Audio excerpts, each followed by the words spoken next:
Assalamualaikum warahmatullahi wabarakatuh. Perkenalkan, nama saya Muhammad Syahdan Antu. Saya adalah mahasiswa IAIN Sultan Amai Gorontalo, jurusan Pendidikan Bahasa Arab, kelas PBA 2A. Kali ini saya akan mempresentasikan tugas UAS Psikologi Pendidikan. Yang pertama ialah pentingnya psikologi dalam pendidikan. Pendidikan sebagai suatu proses perubahan tingkah laku, sekaligus juga proses interaksi antara peserta didik dan pendidik dalam suatu lingkungan tertentu, senantiasa tidak bisa dipisahkan dari psikologi, karena memang objek dan pendidikan itu sendiri adalah individu manusia memiliki perilaku, karakteristik, dan kemampuan yang berbeda-beda satu sama lain. Disinilah peran penting psikologi sebagai suatu ilmu yang mempelajari tentang perilaku individu dan berinteraksi dengan pendidik, guru, atau memberikan ilmu pengetahuan psikologi kepada mereka calon pendidik karakter. Yang selanjutnya ialah sifat dan hakikat kejiwaan. Menurut ahli psikologi menyatakan bahwa hakikat manusia adalah rohani atau jiwa. Jasmani dan nafsu merupakan alat atau bagian dari rohani. Sifat hakikat manusia adalah ciri-ciri karakteristik yang secara prinsip membedakan manusia dan hewan. Meskipun antara manusia dengan hewan banyak kemiripan, terutama dibuat dari segi biologinya. Hakikat manusia adalah rohani atau jiwa, sedangkan jasmani dan nafsu merupakan alat atau bagian dari rohani. Sifat dari hakikat manusia merupakan ciri khas yang secara prinsip membedakan manusia dan hewan. Meskipun antara manusia dan hewan banyak kemiripan, terutama dilihat dari segi biologinya. Menurut John Amos, manusia mempunyai 3 sifat dasar, yaitu sifat biologis, sifat hewani, dan sifat intelektual. Selanjutnya ialah pertumbuhan dan perkembangan. Pertumbuhan ialah berkaitan dengan masalah perubahan dalam besar jumlah, ukuran atau dimensi tingkah sel. Organ mempunyai individu yang dapat diukur dengan ukuran berat, gram, ataupun pon.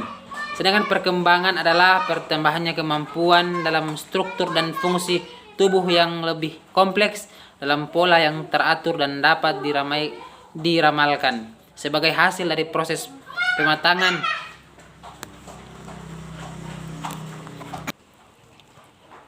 Yang hereditas atau pewarisan sifat pada manusia, atau yang sering disebut dengan hereditas, merupakan suatu kebesaran Allah Subhanahu wa Ta'ala yang diberikan kepada setiap makhluknya.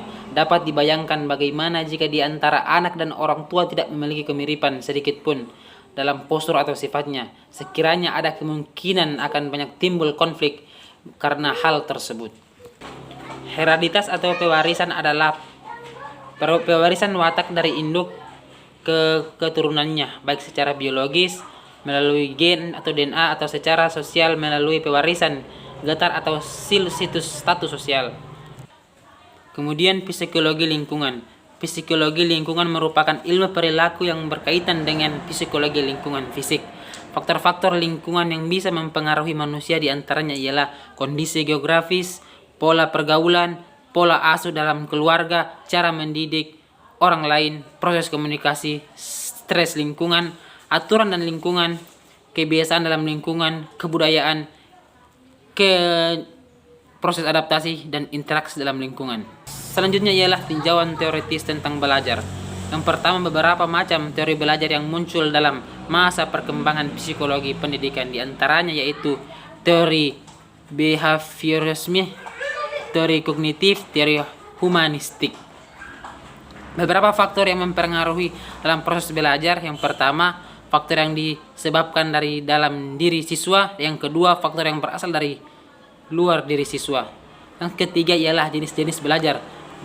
Yang pertama, belajar arti kata, belajar kognitif, belajar menghafal, belajar konsep, belajar kaidah, dan belajar berpikir.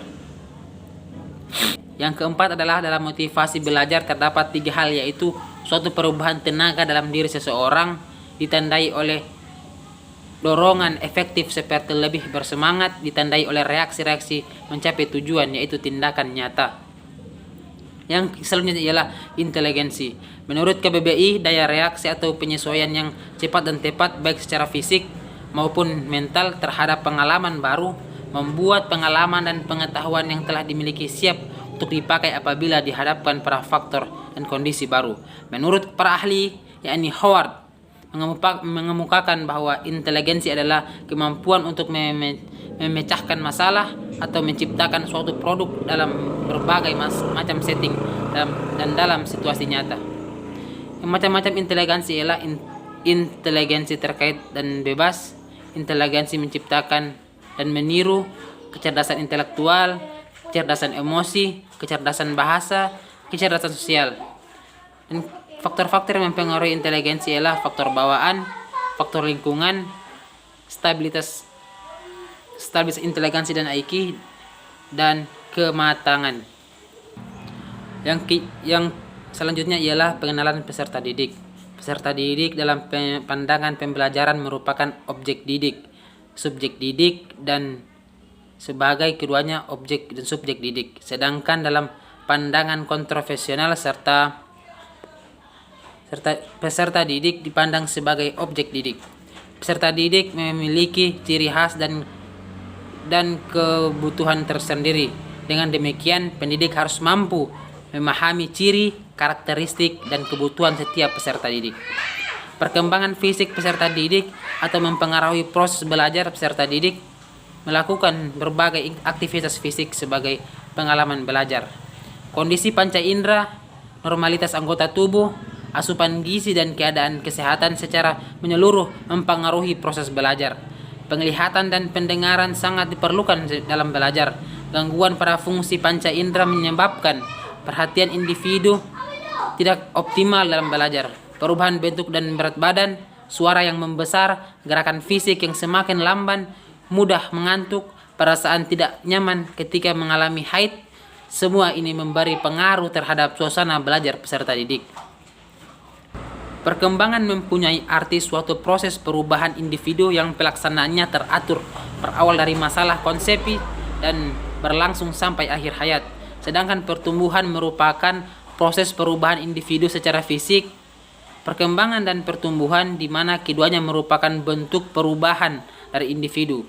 Pengertian pertumbuhan dapat mencakup pengertian perkembangan, namun pengertian perkembangan tidak semuanya diartikan dalam pertumbuhan. Selanjutnya ialah readanis dalam belajar. Menurut Kamus Psikologi, adalah suatu titik kematangan untuk menerima dan mempraktek tingkah laku tertentu. Readanis diartikan sebagai kesiapan atau kesediaan seseorang untuk berbuat sesuatu. Seorang ahli bernama Crowback memberikan pengertian tentang readanis sebagai segenap sifat dan karakter yang membuat seorang dapat beraksi dengan cara tertentu. Seseorang baru dapat belajar tentang suatu jika dalam dirinya terdapat readanis, kemampuan atau kesiapan untuk mempelajari sesuatu. Readanis diartikan sebagai kesiapan atau kesediaan seseorang untuk berbuat sesuatu. Faktor kesiapan dipengaruhi oleh motivasi, sikap, minat, kebiasaan belajar, dan konsep diri. Selanjutnya ialah motivasi belajar. Motivasi memiliki kedudukan yang penting dalam mencapai tujuan pembelajaran yang telah ditetapkan. Munculnya motivasi tidak semata-mata dari siswa sendiri, tetapi guru harus melibatkan diri untuk memotivasi belajar siswa. Adanya motivasi akan memberikan semangat sehingga siswa akan mempengaruhi arah belajar. Oleh karena itu, motivasi baik untuk maupun ekstrinsik harus ada pada diri siswa sehingga pembelajaran yang sudah dirumuskan dapat tercapai secara optimal. Kesulitan belajar. Pertama, kesulitan belajar merupakan sebuah permasalahan yang menyebabkan seorang siswa tidak dapat mengikuti proses pembelajaran dengan baik. Yang kedua, faktor penyebab kesulitan belajar yaitu faktor internal dan eksternal. Diagnosa kesulitan belajar dapat diterjemahkan sebagai sebuah proses yang dilakukan oleh guru untuk menentukan masalah atau ketidakmampuan siswa dalam belajar yang dilakukan dengan meneliti berbagai latar belakang faktor penyebabnya dengan menganalisis gejala-gejala yang tampak dan dapat dipelajari. Yang selanjutnya ialah intervensi, pecahan masalah. Kesulitan belajar dapat dilakukan dengan menganalisis hasil diagnosis, mengidentifikasi dan menentukan bidang kecakapan yang memerlukan perbaikan dan menyusun dalam program perbaikan. Selanjutnya ialah aplikasi psikologi belajar. Pengertian aplikasi secara umum adalah terapan yang difungsikan secara khusus dan terpadu sesuai kemampuan yang dimilikinya. Aplikasi merupakan suatu perangkat komunikasi yang siap pakai bagi user. Psikologi belajar terdiri dari dua pengolahan kata, yaitu psikologi dan belajar. Psikologi berasal dari bahasa Yunani yaitu psyche yang berarti jiwa dan logos yang berarti ilmu. Dengan demikian, secara terpisah psikologi dapat diartikan ilmu jiwa. Psikologi lebih banyak dikaitkan sebagai ilmu pengetahuan yang berusaha memahami perilaku manusia, alasan dan cara mereka melakukan sesuatu, dengan juga memahami bagaimana manusia berpikir dan berperasaan. Teori-teori belajar yaitu teori belajar behavioristik, teori belajar kognitif, teori belajar humanistik. Pokok-pokok bahasa mengenai belajar: yang pertama ialah teori-teori belajar, yang kedua prinsip-prinsip belajar, yang ketiga hakikat belajar, yang keempat jenis-jenis belajar, yang kelima aktivitas belajar, yang keenam teknis belajar efektif, yang ketujuh karakteristik perubahan hasil belajar, yang kedelapan ialah manifestasi perilaku belajar, serta yang terakhir ialah faktor-faktor yang mempengaruhi belajar. Ya, itulah presentasi singkat dari saya. Jika ada salah-salah kata mohon dimaafkan. Lebih dan kurangnya presentasi saya mengucapkan terima kasih kepada guru pembimbing. Billahi taufiq wal hidayah. Assalamualaikum warahmatullahi wabarakatuh.